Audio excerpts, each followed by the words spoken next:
Parthenium ಗಿಡಗಳ ಪೊದೆ ಮುರಿದು ಬಿದ್ದಿರುವ ಕಿಟಕಿ ಗಾಜು, ಹಾನಿಗೀಡಾಗಿರುವ ಬಾಗಿಲು, ಪಾಳು ಬಿದ್ದಂತಿರುವ ಕಟ್ಟಡ.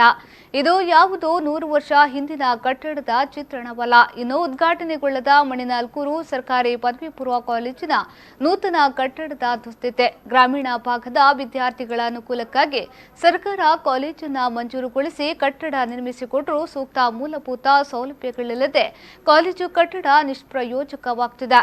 ಕಳೆದ 25 ವರ್ಷಗಳಿಂದ ಪ್ರೌಢಶಾಲಾ ವಿಭಾಗದ ಕಟ್ಟಡದಲ್ಲಿ ಕಾಲೇಜು ತರಗತಿಗಳನ್ನು ನಡೆಸುವ ದುರಾವಸ್ಥೆಗೆ ಹೊಸ ಕಟ್ಟಡ ನಿರ್ಮಾಣಗೊಂಡರೂ ಮುಕ್ತಿ ಸಿಕ್ಕಿಲ್ಲ.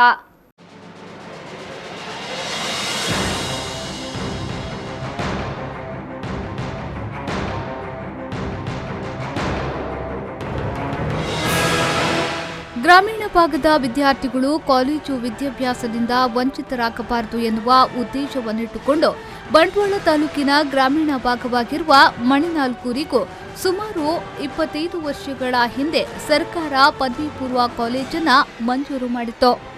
ತಕ್ಷಣಕ್ಕೆ ಕಾಲೇಜು ತರಗತಿಗಳನ್ನು ನಡೆಸಲು ಸೂಕ್ತ ಕಟ್ಟಡಗಳು ಲಭ್ಯವಾಗದ ಕಾರಣ ಸ್ಥಳೀಯ ಸರ್ಕಾರಿ ಪ್ರೌಢಶಾಲೆಯ ಕೊಠಡಿಯಲ್ಲಿ ಹೊಂದಾಣಿಕೆ ಮಾಡಿಕೊಂಡು ಕಾಲೇಜು ತರಗತಿಗಳನ್ನು ಆರಂಭಿಸಲಾಯಿತು.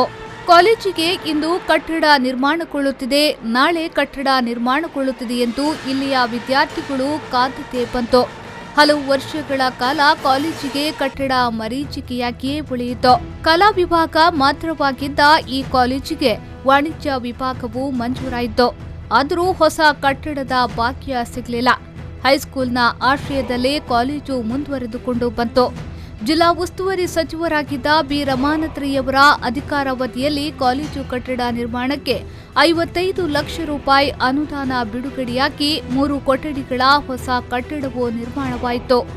ಈ ಹಿಂದೆ ಇಲ್ಲೇ ಕಾರ್ಯನಿರ್ವಹಿಸುತ್ತಿದ್ದ ಜೆಒಸಿ ವಿಭಾಗ 2 ಕೋಣೆಗಳನ್ನು ಸೇರಿಸಿಕೊಂಡು ಒಟ್ಟು 5 ಕೊಠಡಿಗಳ ಕಾಲೇಜು ಕಟ್ಟಡ ಸಿದ್ಧಗೊಂಡಿತು.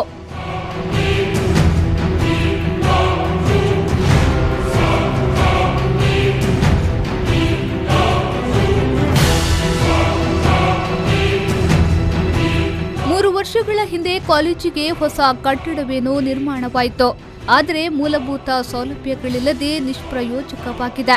ಶೌಚಾಲಯ, ಕುಡಿಯುವ ನೀರಿನ ವ್ಯವಸ್ಥೆ ಮೊದಲಾದ ಮೂಲ ಸೌಕರ್ಯಗಳಿಲ್ಲದೆ ಹೊಸ ಕಟ್ಟಡಕ್ಕೆ ಕಾಲೇಜನ್ನು ಸ್ಥಳಾಂತರಿಸಲು ಸಾಧ್ಯವಾಗುತ್ತಿಲ್ಲ. 5 ಲಕ್ಷ ರೂಪಾಯಿ ಅನುದಾನ ಶೌಚಾಲಯ ನಿರ್ಮಾಣಕ್ಕೆ ಮಂಜೂರುಗೊಂಡರೂ ಶೌಚಾಲಯ ನಿರ್ಮಾಣದ ಜವಾಬ್ದಾರಿ ಹೊತ್ತ ನಿರ್ಮಿತಿ ಕೇಂದ್ರದ ನಿರ್ಲಕ್ಷ್ಯದಿಂದ ಬಂದ ಅನುದಾನವು ವಾಪಸ್ಸಾಗಿದೆ ಎನ್ನುವ ಆರೋಪವೂ ಕೇಳಿಬಂದಿದೆ. ಇದೀಗ ಪದವಿ ಪೂರ್ವ ಕಾಲೇಜಿಗೆ ಹೊಸ ಕಟ್ಟಡ ನಿರ್ಮಾಣಗೊಂಡರೂ ಬಳಕೆಯಿಲ್ಲದ ಪಾಳು ಬಿದ್ದ ಸ್ಥಿತಿಗೆ ತಲುಪಿದೆ. ಕಿಡಿಗೇಡಿಗಳ ಹಾವಳಿಯೂ ಜಾಸ್ತಿಯಾಗಿ ಕಿಟಕಿಗಳ ಗಾಜು ಮುರಿದು ಬಿದ್ದಿದೆ. ಪ್ರಸ್ತುತ ವರ್ಷ ಕಾಲೇಜಿನಲ್ಲಿ 120 ಮಂದಿ ವಿದ್ಯಾರ್ಥಿಗಳು ವ್ಯಾಸಂಗ ಮಾಡುತ್ತಿದ್ದಾರೆ. ಗತ ವರ್ಷಕ್ಕೆ ಹೋಲಿಸಿದರೆ ಕಾಲೇಜಿಗೆ ಬರುವ ವಿದ್ಯಾರ್ಥಿಗಳ ಸಂಖ್ಯೆ ಕಡಿಮೆಯಾಗಿದೆ.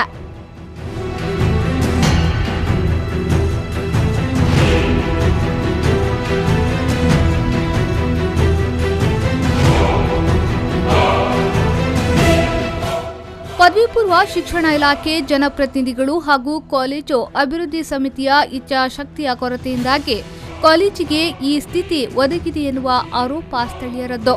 25ಕ್ಕಿಂತಲೂ ಅಧಿಕ ವರ್ಷದಿಂದ ಪದವಿ ಪೂರ್ವ ಕಾಲೇಜು ಕಾರ್ಯನಿರ್ವಹಿಸುತ್ತಿದ್ದರೂ ಇನ್ನು ಸ್ವಂತ ಕಟ್ಟಡದಲ್ಲಿ ತರಗತಿ ನಡೆಸಲು ಸಾಧ್ಯವಾಗದಿರುವುದು ಖೇದಕರ. ಇಂತಹ ನಿಕೃಷ್ಟ ಸ್ಥಿತಿಯಲ್ಲಿ ಯಾವುದೇ ಕಾಲೇಜುಗಳಿಲ್ಲ. ಸರಿಯಾದ ಸೌಲಭ್ಯಗಳಿಲ್ಲದೆ ವಿದ್ಯಾರ್ಥಿಗಳಿಗೆ ಗುಣಮಟ್ಟದ ಶಿಕ್ಷಣ ನೀಡಲು ಸಾಧ್ಯವಿಲ್ಲ. ಮುಂದೆಯಾದರೂ ಸಂಬಂಧಪಟ್ಟವರು ಕಾಲೇಜಿನ ಹೊಸ ಕಟ್ಟಡಕ್ಕೆ ಮೂಲಭೂತ ಸೌಲಭ್ಯ ಒದಗಿಸುವತ್ತ ಗಮನ ಹರಿಸುವಂತೆ ಶಿಕ್ಷಣಾಭಿಮಾನಿಗಳು ಆಗ್ರಹಿಸಿದ್ದಾರೆ. ಸಂದೀಪ್ ಸಾಲ್ಯಾನ್, ವಿ4 ನ್ಯೂಸ್ 24/7 ಬಂಟ್ವಾಳ.